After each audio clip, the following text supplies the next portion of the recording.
clase de hoy.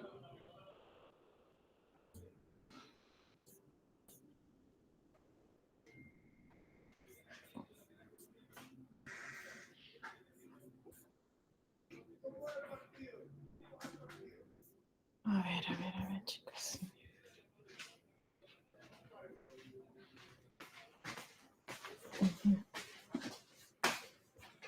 Ya, voy a agrandarlo. A ver.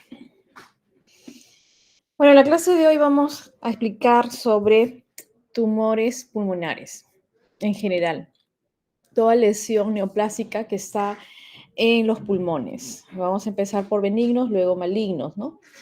Benignos realmente son las lesiones propias que se inician en el parénquima pulmonar, ¿ya?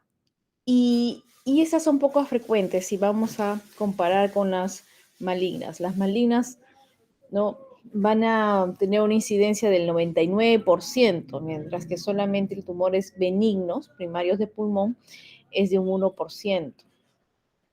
Los nódulos pulmonares solitarios, es así como los identifican cuando los vemos por un hallazgo, una placa radiográfica, se van a caracterizar por tener una lesión que es redonda y el borde es bien definido. Es como si estuviéramos dibujándolo con un compás. Como les digo, la incidencia es baja y no hace metástasis. Cuando lo analizamos, ¿no?, en anatomía patológica, esta lesión simplemente va a estar conformada por las mismas estructuras de lo que se encuentra en el pulmón, ¿no? Cartílago, las células glandulares, músculo liso, vasos, ¿no?, alvéolos. Eso vamos a encontrar, pero hay un crecimiento desordenado, ¿no? Y por eso se caracteriza. No metastatiza. Y cuando lo vemos por primera vez, por algún hallazgo, que generalmente son los casos, y vemos que no tiene factores de riesgo el paciente, y podemos hacer controles después, ¿no? Cuando tenemos un nódulo, lo que se hace es que si no tiene los bordes redondeados, como ven, todo muy bonito, bien definido, entonces pasaría a hacerse otros estudios, buscando ya la malignidad, que se caracteriza por tener bordes espiculados, en el que vamos a tener que hacer no solamente más estudios, sino que también saber explicar al paciente por qué le vamos a decir que tiene una enfermedad que no es benigna y que tiene que someterse a muchas pruebas, muchos exámenes, desde una biopsia, desde un estudio a nivel de mediastino, a nivel de todo el cuerpo. Los tumores benignos, felizmente, como no metastatiza, y al ver que cumplen con ciertos criterios, no hacemos de frente una biopsia. Cuando vemos que cumplen y que estamos acercándonos a hacer una lesión benigna, simplemente decimos lo vamos a observar. Y después de 3 a 6 meses, hacemos otro control radiográfico, tomográfico ya, porque ya estamos hablando de una lesión neoplásica. Lo hacemos el control posteriormente y vamos a ver que el crecimiento es muy lento. Sí se trata de tumor benigno, muy, pero muy lento. Se tiende a calcificar y ahí queda, ¿no? Hay un tumor benigno, que es el más frecuente, que es el amartoma. Representa entre todos los tumores benignos entre un 70-75%. Y de que está compuesto de las mismas estructuras que compone el pulmón: cartílago, calcificaciones, tejido adiposo, músculo liso, alvéolos. Cuando se trata de esta lesión, porque de repente, si ya sabemos que es benigno clínicamente, pero si este está ubicado a nivel endobronquial o comprimiendo un bronquio principal, lo que queda es extraer, porque ya está haciendo daño, ya está generando alguna atelectasia, ya está comprometiendo de repente la ventilación pulmonar, el normal funcionamiento. Y por eso puedes extraerlo, pero si está periférico, no crece, no te lesiona, ha sido un hallazgo, no tienes síntomas, no tienes por qué correr a sacarlo, ¿no? Entonces, estos tumores pueden ser endobronquiales. Y cuando son endobronquiales, sí me van a causar alguna molestia, como atelectasia. Por ejemplo, esta es una placa radiográfica que está a su mano izquierda y podemos ver la lesión a este nivel, una radiopacidad bien delimitada. Y cuando vemos esto, pues tenemos que ampliar los estudios porque ustedes saben que una radiografía simple tiene una sensibilidad del 60%. Es decir, 100% de personas que tienen lesiones, solamente 60 de ellas las ven.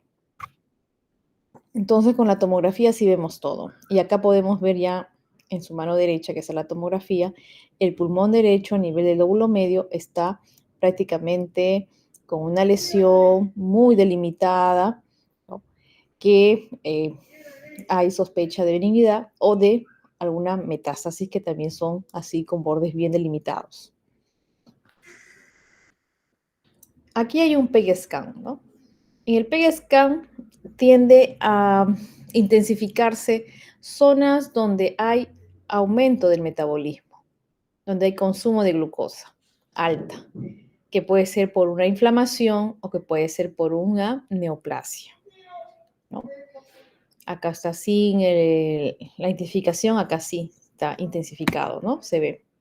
Otro tumor benigno, también muy mencionado, es el papiloma. No tiene la misma incidencia que el amartoma, pero la particularidad que tiene ese tumor es que tiende a malignizarse y es muy endobronquial. Está más en esas zonas, en tráquea, endotraqueal.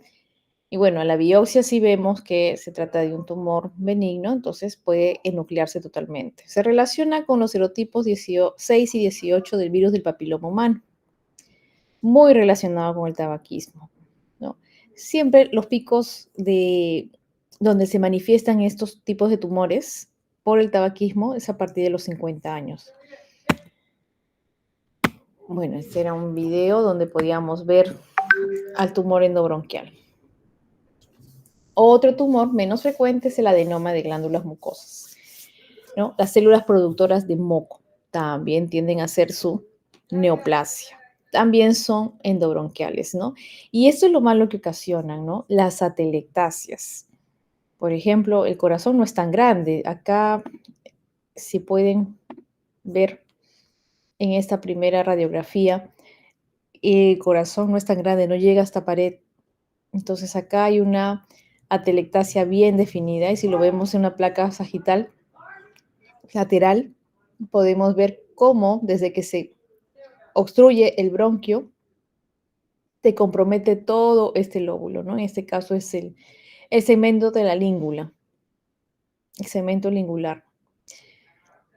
Y en tomografías puedes verlo mejor, ¿no? Siempre en tomografía se va a ver mejor. También crece, pues, ¿no? Endobronquialmente, así como el papiloma.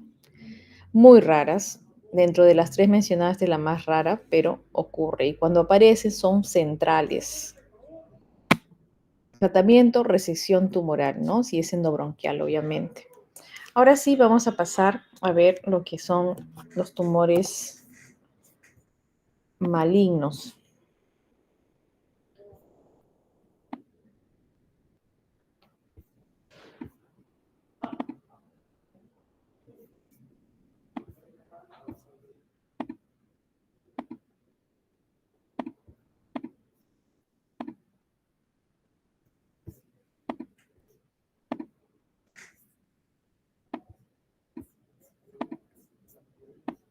Pueden ver, ¿verdad? Y escucharme. Sí, doctora. Ya, gracias. Los tumores pulmonares malignos. Nosotros podemos ver pacientes con tumores primarios de pulmón, o sea, que la malignidad se inició el pulmón. O también podemos ver tumores que han hecho metástasis de inicio de otros órganos, ¿no? Por ejemplo, un cáncer de colon, cuando metastatiza, va al pulmón, un sarcoma, ¿no? Cáncer de hígado y así. El pulmón es el filtro. es el órgano que más metástasis y otros órganos le llega. Y bueno, se hizo un estudio serio, uno de los primeros y más grandes desde la década del 50 del siglo pasado, del milenio pasado, en el que se pudo demostrar ya científicamente con estudios que el cáncer de pulmón tenía una estrecha relación con el tabaquismo. El 80% de los cánceres en Estados Unidos de pulmón era por el tabaco. Es una cifra demasiado elevada, ¿no? Y ya si quieren estudiarlos entre sexo, hombres, mujeres, con cáncer, han tenido relación con el tabaquismo un 90%, por ejemplo, y las mujeres un 79%, ¿no? De los que han tenido cáncer de pulmón. Entonces, esto es algo muy elevado. Es por eso que se dice que es el cáncer que es más prevenible dentro de todos los cánceres que existentes, ¿no? Y acá les pongo la incidencia mundial. Así como aparecen casos nuevos al año, que es 1,2 millones de casos nuevos, así mueren los pacientes con cáncer de pulmón, casi esa misma cantidad de personas a nivel mundial, ¿no? 1,1 millones de muertes por cáncer de pulmón al año. Entonces, en conclusión, así como aparecen, así fallecen. Dentro de todos los cánceres, es el cáncer que tiene más alta frecuencia e incidencia. Ahora, en los varones todos sabemos que el cáncer de próstata es el más frecuente en el varón. En segundo lugar, en frecuencia es el de pulmón.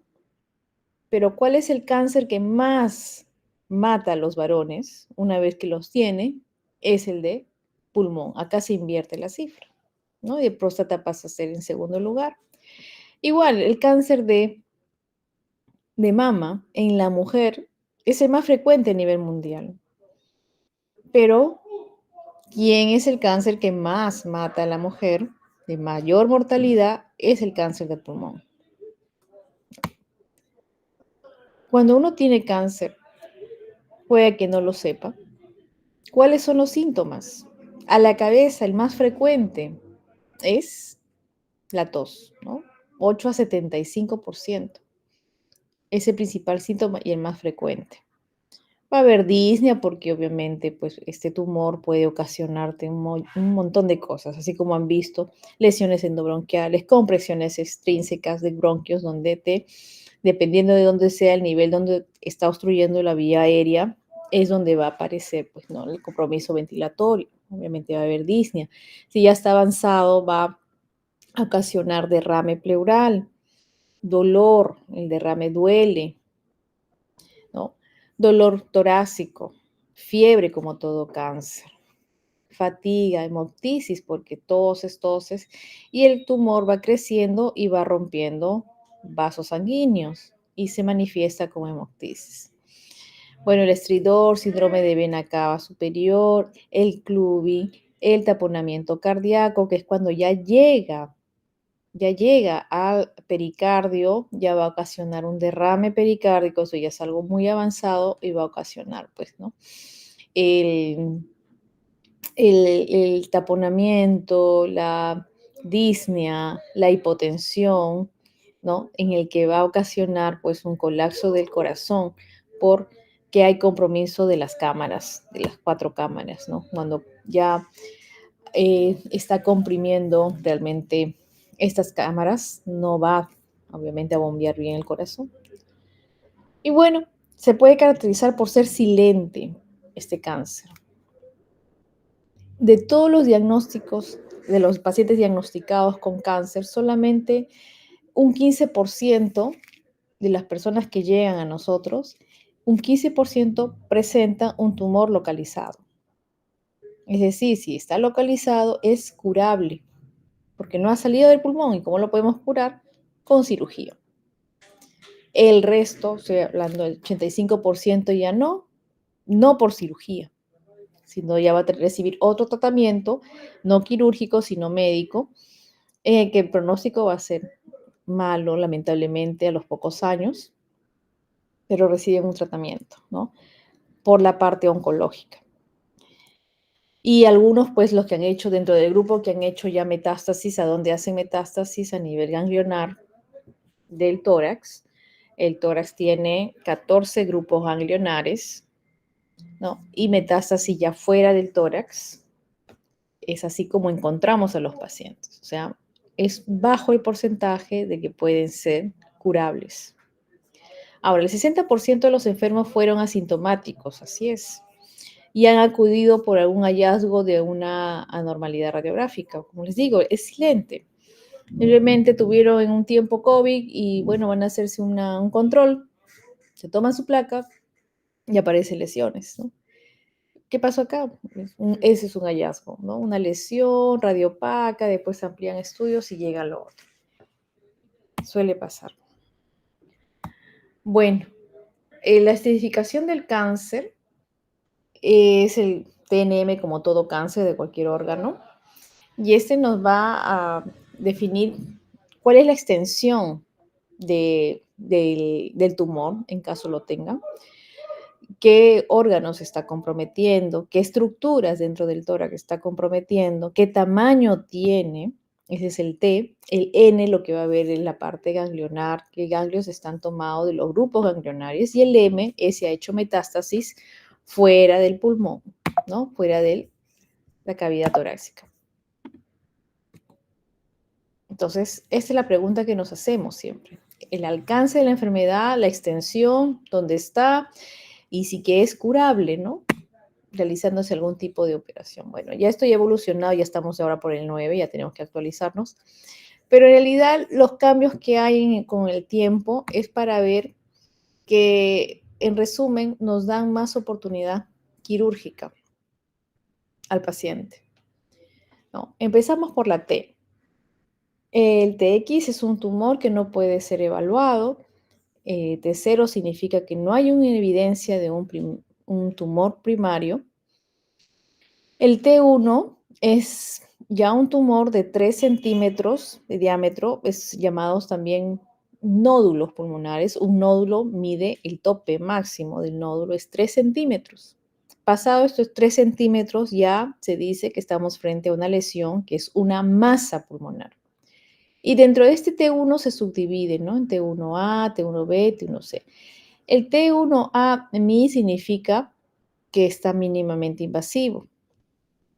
En cambio, el T1A es el que máximo tiene 1 centímetro, ¿no?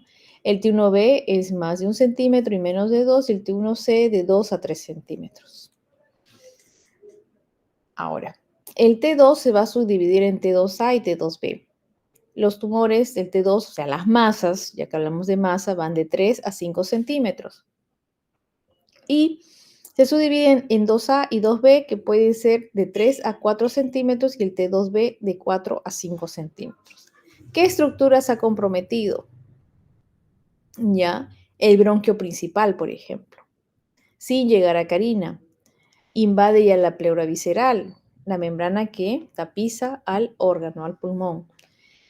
Y bueno, pueden haber atelectasias, neumonitis obstructivas, ¿no? Es lo que se puede presentar. En el T3 ya es un tumor, una masa de 5 a 7 centímetros, que va a comprometer la pared torácica. O sea, el tumor ya llegó a la pared, es decir, va a tener contacto y del nervio intercostal, o sea, va a doler, ¿ya? También llega al nervio frénico, por lo tanto, en las placas radiográficas los diafragmas se van a ver elevados en la zona donde está la lesión. El pericardio parietal también lo compromete y se pueden observar nódulos separados en un mismo lóbulo. O sea, una lesión, una masa inicial con un nódulo en el mismo lóbulo. El T4 van a ser tumores de mayores de 7 centímetros que van a comprometer ya el diafragma, el mediastino, corazón, grandes vasos, tráquea, el nervio recurrente laringio. Acá el paciente ya está fónico o disfónico. Entonces, ese ya es un mal signo, porque ya llegó al nervio frénico, perdón, al nervio recurrente laringio. Ya llegó al hueso, cuerpos vertebrales, esófago, acá ya llegó a la carina y se puede ver un nódulo en diferente lóbulo donde donde estaba presente la masa pulmonar. Ipsilateral, obviamente. Luego, para examinar el N, para poder dar la clasificación TNM, ya tenemos el T, lo hemos visto, ahora el N, que tiene que verse con los grupos ganglionares, es el estudio de la mediastinoscopía, ¿no? El estudio del mediastino a través de la mediastinoscopía. Y con esto, con este aparatito, es una cirugía para empezar, en el que hacemos una incisión sobre el cuello, ya a 2-3 centímetros sobre la horquilla external, donde vamos a biopsiar, extirpar ganglios que están alrededor de la tráquea, en el lado derecho, el lado izquierdo, que están los grupos 2R, 4R, R por right, y el grupo 2L, 4L, L por left, del lado izquierdo. Podemos ver el subcarinal, que es el grupo 7. Podemos ver el grupo 1, que es el supraclavicular y de mal pronóstico.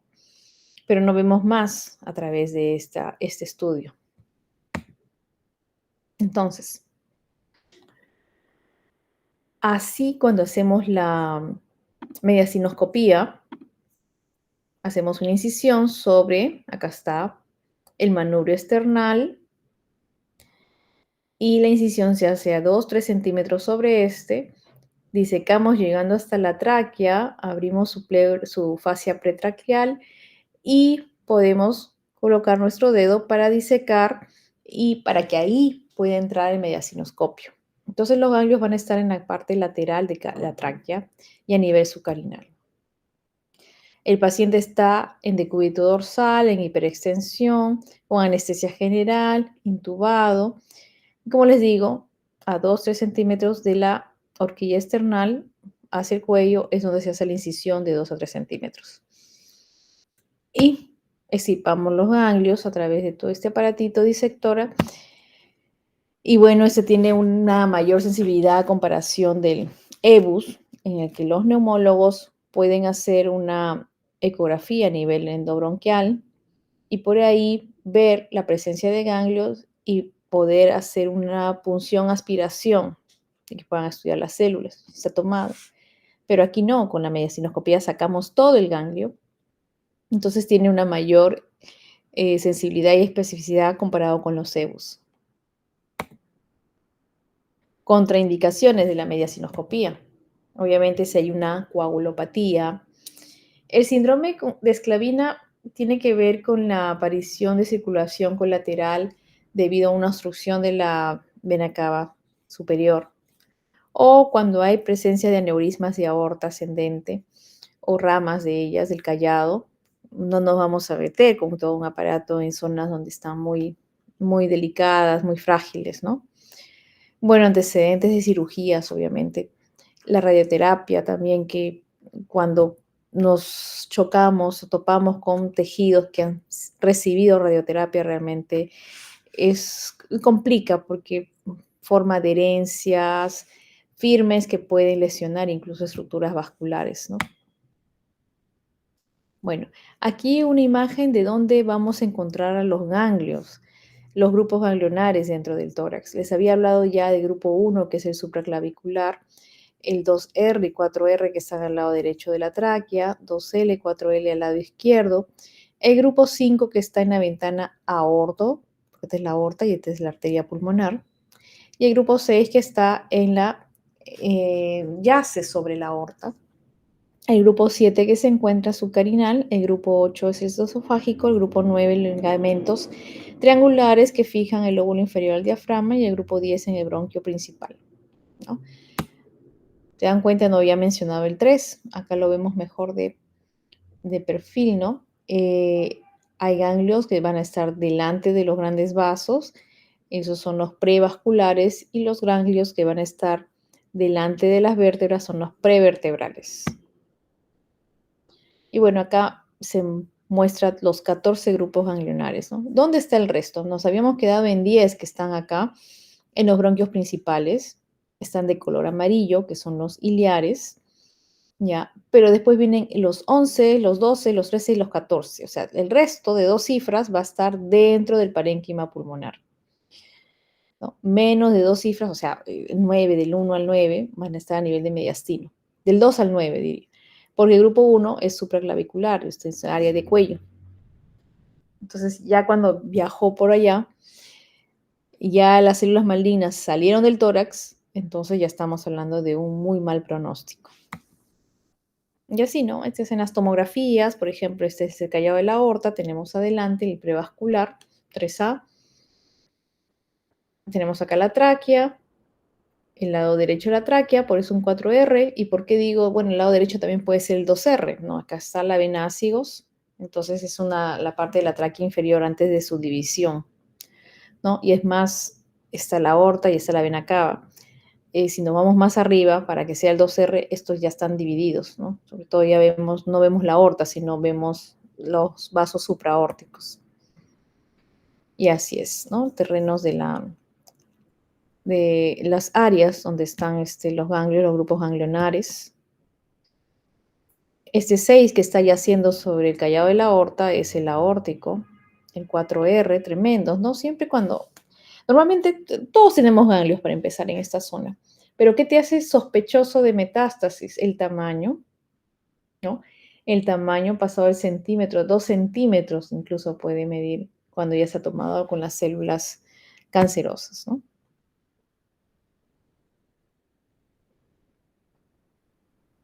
Bueno, acá más, ahí les voy a dejar las diapositivas para que puedan apreciar, ¿no? Y acá pues nos vemos ganglios en el segmento 10 también. Entonces, NX es que no hay nódulo linfático que pueda ser evaluado. N0, que tú de repente estirpaste un ganglio que va a patología y que no hay presencia de células malignas, ¿no? No hay presencia de metástasis a los ganglios. El N1 es que sí hay metástasis, pero ¿a qué ganglios? De los 14 grupos está comprometido los grupos ganglionares del 10 al 14. O sea, todos los grupos de 2 cifras. Si sabemos que hay 14 grupos ganglionares del 10, 11, 12, 13, 14, ese grupo 1. Entonces va a haber metástasis ipsilateral, peribronquial, ¿no? Acá como le dicen, ¿no? De ganglios intrapulmonares. El N2 ya es diferente. Acá ya entra a tallar la metástasis, pero a los ganglios del mediastino. Ipsilaterales, obviamente. Si mi lesión está en el lóbulo superior derecho y yo estudio los ganglios con el mediastinoscopio, entonces, para que sea N2 ha tenido que estar comprometido el lado derecho, o sea, puede ser el 2R, 4R, ¿no?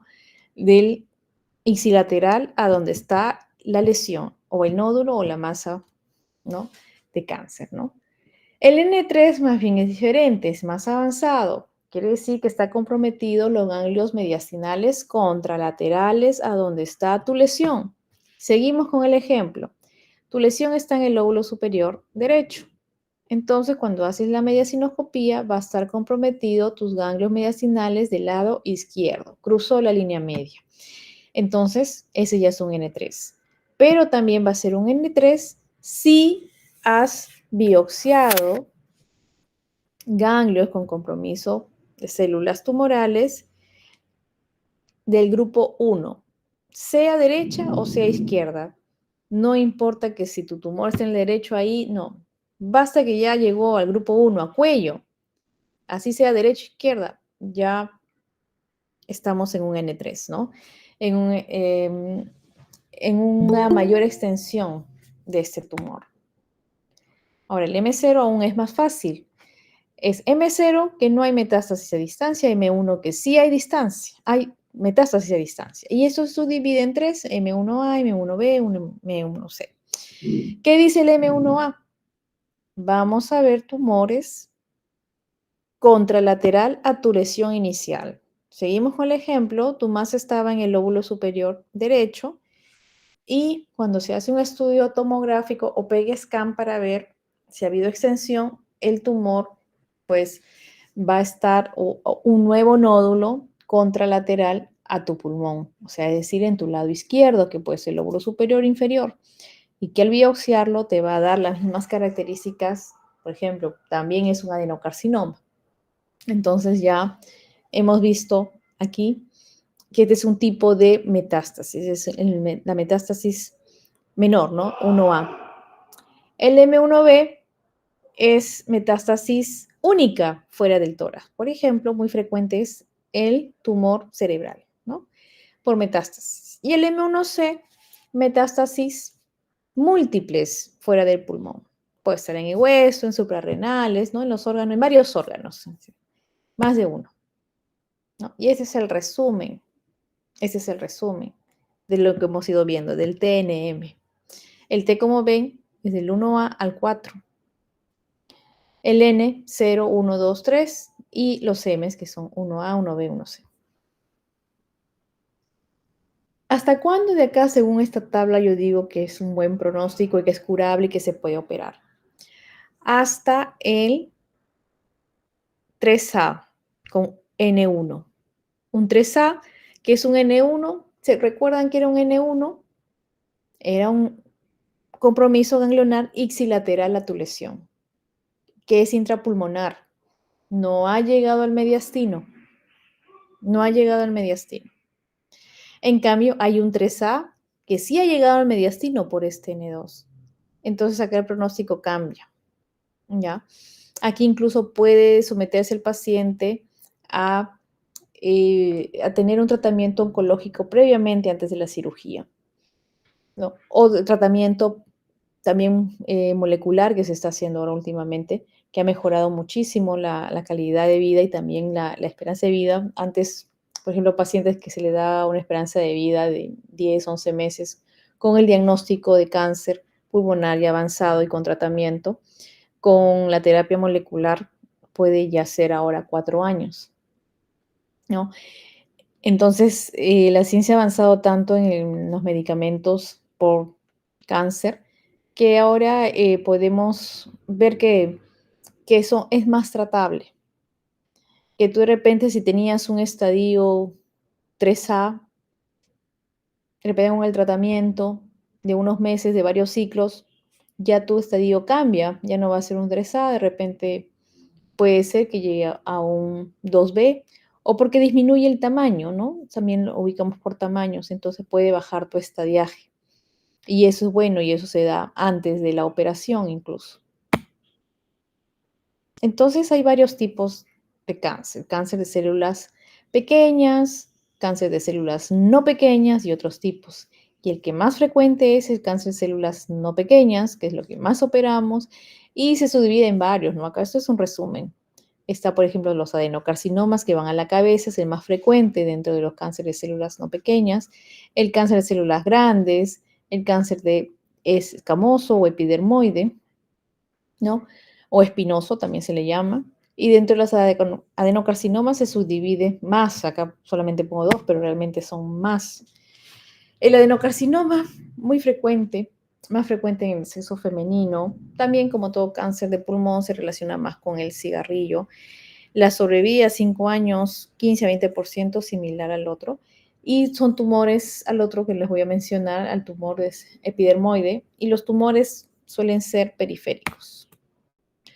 El de mejor pronóstico en el adenocarcinoma dentro de sus subtipos es el lepídico y el de peor pronóstico es el sólido.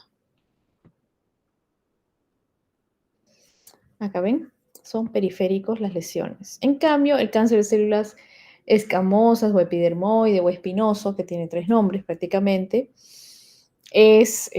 son centrales, en cambio los otros son periféricos. Aquí más frecuente es el sexo masculino, también se relaciona con el tabaquismo, donde el incremento, el riesgo se incrementa a por 25, mientras que el otro era mucho menor, ¿no?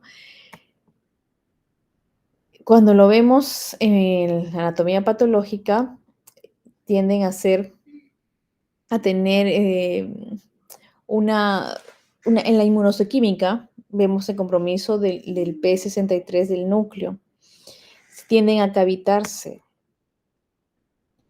Ahora, el mejor pronóstico dentro del adenocarcinoma, tiene un mejor comportamiento.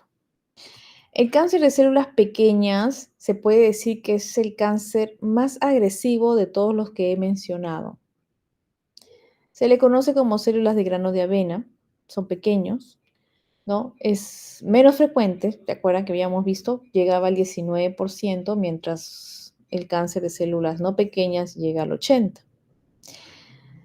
También se asocia con el tabaquismo, todos se asocian con el tabaquismo. Y es muy agresivo, es el aspecto más agresivo de todas las neoplasias neuroendocrinas. Aquí se ve, ¿no? Esas células como tienen núcleos grandes en constante actividad, en división. Están tan agresivos que generalmente no opero estos cánceres porque el paciente no llega a operarse. El estadio cuando se los diagnostican ya está avanzado, que ya no es operable, más que simplemente hacer una biopsia para reconocer qué tipo de cáncer es y cómo lo tienen que manejar. Pero es el más agresivo de todos. Tiene también sus estadificaciones, estadios limitados, estadio extendido. Pocos son los operables. Generalmente llegan a derrame pleural. Ay, ¿qué pasó?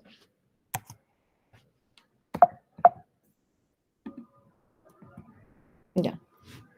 Y las metástasis a pulmón, como les decía, también vamos a tener metástasis a pulmón. Vienen de otros órganos y el pulmón es como un filtro. Ahí van. Acá las lesiones son así redondeadas, que cualquiera, si fuera única, uno diría estamos viendo por imágenes a un tumor benigno. Pero cuando son ya múltiples, el paciente obviamente está deteriorado totalmente. Ya pensamos en otro, en un estadio pues más avanzado porque viene de otros lugares, ¿no? Que ya ha hecho metástasis a distancia. Acá, bueno, otra diapositiva sobre cáncer de células pequeñas, en el que podemos ver la agresividad, ¿no? ¿Cómo es el cáncer? Los bordes totalmente no definidos, espiculados, tan agresivo que hasta acá ya invadió corazón. Imposible de hacer resección, ¿no? De parte del corazón, derrame pleural, compromiso de la pared torácica. Acá hay extensión, mira, de la misma naturaleza del tumor inicial, ¿no? Muy agresivo. Bueno, son los estadios. ¿Y a dónde va el cáncer de pulmón? ¿A qué órganos va más frecuentemente? ¿No? Tiene sus órganos blancos, que es el hueso, el hígado, cerebro, adrenales. Son las principales estructuras que más nos vemos, sobre todo cuando tenemos ya el diagnóstico de cáncer de pulmón, para poder ver si, como sabemos que estos son órganos blancos, donde prestamos mayor atención, a ver si ha hecho metástasis a estos lugares, ¿no? A estos órganos. Bueno, es el manejo del cáncer de células pequeñas. En estadios iniciales puede haber hasta cirugía con también etopóside, que es un tipo de quimioterápico, ¿no? Pero ya los estadios más avanzados, como ven, no hay nada de cirugía. Hay radioterapia, hay quimioterapia, ¿no? Y también hay profilaxis a nivel cerebral, pues, ¿no? Que también hay tratamientos ahí, pero no, nada es quirúrgico. Una vez que ya hemos visto la estadificación, en qué estadio estamos del cáncer y vemos que puede ser operable el paciente por un estadio temprano, máximo 2B, 3A, como han visto, viene el estadificación fisiológica, ¿no? Es en que evaluamos al paciente. O sea, ya sabemos que el paciente tiene un estadiaje bajo, que tiene que ser operable, pero ahora tenemos que ver si el paciente lo va a tolerar. Va a tolerar vivir sin un lóbulo menos, sin un pulmón menos, una resección pulmonar. Entonces, para eso hay criterios en que el neumólogo tiene que hacer estudios de espirometría para ver el volumen de expiración forzada primer segundo y si cumple que este paciente puede llegar a más de 2 litros, se puede tolerar la neumonectomía. Y si tolera y si puede si tiene un volumen de 1.5, más de 1.5, puede tolerar una lobectomía. ¿Qué hacemos para las cirugías de cáncer de pulmón? ¿Qué resecciones hacemos? Segmentectomías, lobectomías, neumonectomías, ¿no? Todo bajo los estudios con el neumólogo. Así como toda indicación quirúrgica pues, que tenemos, también existen las contraindicaciones. Infartos agudos de miocardio antes de 3 meses, en los últimos 6 meses, relativamente se considera, no van porque la anestesia puede, es una cirugía compleja, puede exacerbar su cuadro y hacer nuevamente un IMA. Arritmias también que no se hayan controlado, esto me puede desencadenar en trombosis y complicar todo. Un volumen expiratorio forzado al primer segundo menos de 1 litro también. El DELCO, que es una forma de medir similar al BEF, que si fuera menos del 40% también se contraindica. Si hay una hipertensión pulmonar severa y se le va a sacar un lóbulo o un pulmón, va a incrementarse la hipertensión pulmonar, por lo tanto está contraindicado. Y si en estudio de AGA vemos que la presión de CO2 es mayor de 45, también se contraindica la cirugía. Preguntas, chicos. Están contentos, ¿no? Han metido un gol por lo que he escuchado. Y lamentablemente no he visto la repetición, pero ya la voy a ver ahorita.